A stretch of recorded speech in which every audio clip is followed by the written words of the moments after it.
Romane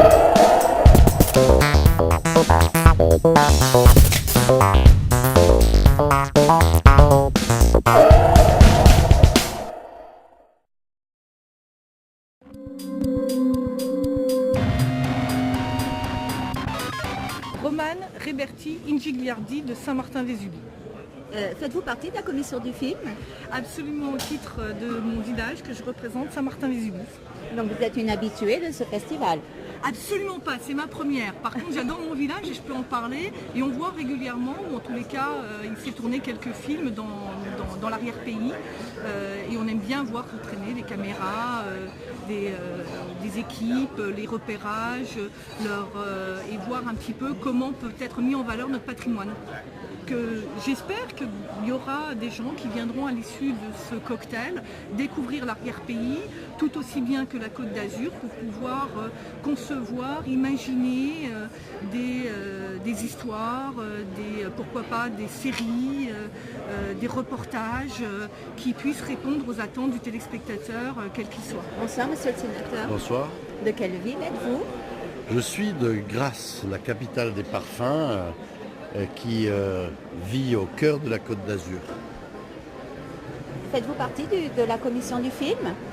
Je préside la commission du film depuis maintenant une quinzaine d'années, en 1998, où la commission du film a été créée sur une initiative de la Chambre de commerce et d'industrie, et où se sont agrégés un certain nombre de communes, de collectivités locales, de communautés d'agglomération et de communes, d'élus locaux, et avec un but qui était et qui est toujours d'attirer des tournages de réalisations cinématographiques et audiovisuelles dans notre département, dans notre région. Combien un tournage qui s'installe dans une région suscite des injections financières dans le tissu économique local, et que c'est donc tout à fait intéressant, c'est un segment de la vie économique départementale. En 2013, on a accueilli et accompagné 355 projets, aidés et accompagnés. Mais parmi ces 355 réalisations, on compte 9 longs métrages. On compte des séries télévisées, 22, 23 séries télévisées, des spots publicitaires, des documentaires, qui ont globalement injecté 33 millions d'euros dans le flux, dans le tissu économique local. Non, mais on peut comptabiliser sur le territoire plus de 400 entreprises qui sont liées à cette activité et qui représentent 1800 à 2000 emplois. Alors vous direz, c'est pas beaucoup, mais c'est à forte valeur ajoutée. Et c'est vrai que dans l'écosystème du cinéma, au-delà de l'intérêt culturel, au-delà de l'intérêt économique, il y a aussi le travail de ces professionnels-là. Le cinéma est une valeur sûre. Nous bénéficions dans notre pays d'un système particulier qui fait qu'aujourd'hui le cinéma français est reconnu dans le monde entier. Ceci étant, ce système mérite d'être réfléchi et de le faire évoluer, sans le détruire. Donc la révolution numérique nous pose quelques difficultés, parce qu'en Europe on est en retard dans ce domaine-là par rapport à nos amis américains. Et il y a un risque, quand même, à plus ou moins long terme, de voir nos actions culturelles en général, mais cinématographiques en particulier, s'affaiblir.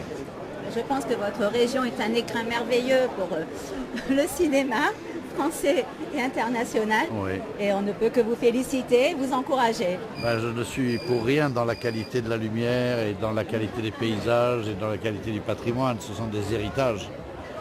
Mais ces héritages, il faut les fructifier, les valoriser et les mettre à la disposition du cinéma pour que ces images-là et cette lumière-là puisse être mieux partagée dans le monde entier. Bonsoir, pouvez-vous vous présenter? Bonsoir, je m'appelle Régis Brun, je suis cinéaste depuis 30 ans à Nice. J'ai une société de production, je suis issu d'une famille de cinéastes puisque mes deux grands-parents, l'un, mon grand-père paternel était acteur de théâtre, l'autre, le maternel, était un des meilleurs amis de Marcel Pagnol et administrateur d'une des sociétés de Marcel Pagnol. Mon père, directeur de production, qui a fait 20 films avec Georges Lautner, qui a parrainé pendant de nombreuses années cette commission du film. Voilà. Le cinéma reste un vecteur de communication extraordinaire. C'est un vecteur extraordinaire parce que c'est au-delà du 7e art. ça permet de transmettre dans certains pays qui ont une culture qui est un petit peu bloquée par les gouvernements. Qu'attendez-vous de la commission du film? Alors Evelyne Cole est une amie avant tout. Evelyne s'est investie entièrement dans le développement du cinéma à Nice et dans les Alpes-Maritimes. Et effectivement, c'est un relais extraordinaire. Bonsoir, pouvez-vous vous présenter? Alors moi je suis Nicolas Zappi Je suis Sarah Gurevic. et on est de la Maison des Scénaristes. Quel est le but de votre présence à Cannes? Et le but de la présence c'est de promouvoir les scénaristes, de promouvoir les projets et de faire que le cinéma indépendant, les projets un petit peu en dehors on va dire qui font bouger les lignes, soient présents et soient présentés à des producteurs pour qu'un jour ils voient le jour. Le problème est que pour le cinéma indépendant, faire un film à 2 millions pour pouvoir payer tout le monde, c'est pas évident. En fait, dans le monde entier, on fait des films à 300, 400, peut-être 500 000 euros. Et effectivement, avec la scène d'appréhension collective, ça va être assez difficile de faire ces films-là. C'est votre première participation à la commission du film? À la commission du film Côte d'Azur, oui, on est venu voir justement. Je sais que les régions sont de plus en plus désireuses de travailler avec nous. Donc on est venu voir la commission Côte d'Azur parce que nous on aimerait vraiment monter un partenariat avec la commission Côte d'Azur et pouvoir justement avoir des échanges avec des auteurs de la région, pouvoir leur permettre aussi de présenter leurs projets à Cannes. Parce qu'il ne faut pas que ce soit toujours les Parisiens, toujours les mêmes qui présentent leurs projets, donc ce soit aussi les auteurs de région et donc les auteurs de la région Côte d'Azur. Il y a beaucoup de films qui rentrent en production. On fabrique beaucoup de films en France et ça c'est vraiment bien. Par contre, on se dit qu'on pourrait augmenter la qualité des films si on investissait un peu plus dans l'écriture. Bonsoir, pouvez-vous vous présenter s'il vous plaît? Bonsoir, Jérôme Moroni, je travaille à l'aéroport Nice Côte d'Azur, au département promotion et animation des produits et services. Alors l'aéroport Nice Côte d'Azur est partenaire de la commission du film depuis cette année. Notre rôle, c'est d'accompagner les régisseurs, les maisons de production à tourner sur l'aéroport Nice Côte d'Azur en leur proposant, je dirais, un accompagnement dans tout ce qui est mise en place d'un tournage sur la plateforme de Nice.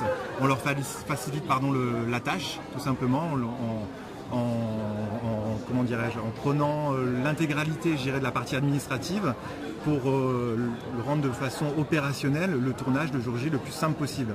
Ça fait un petit moment que la commission du film, par le biais d'Evelyne Cole, a l'habitude de proposer l'aéroport en tant que lieu de tournage. Donc de l'amélioration, effectivement, on en a depuis des années puisqu'on travaille de façon conjointe avec l'ensemble des administrations de la plateforme.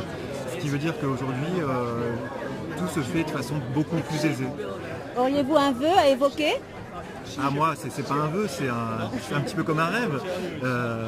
Aujourd'hui, il n'est pas possible de tourner sur les pistes. C'est très compliqué parce qu'il y a énormément de restrictions vis-à-vis de la sécurité. Un aéroport, avant tout, c'est fait pour faire voyager des gens. C'est pas fait pour tourner des films, des publicités. Oui, moi, en rêve, j'aimerais un jour proposer à un réalisateur de pouvoir faire des scènes d'action sur une piste. Ce serait fantastique.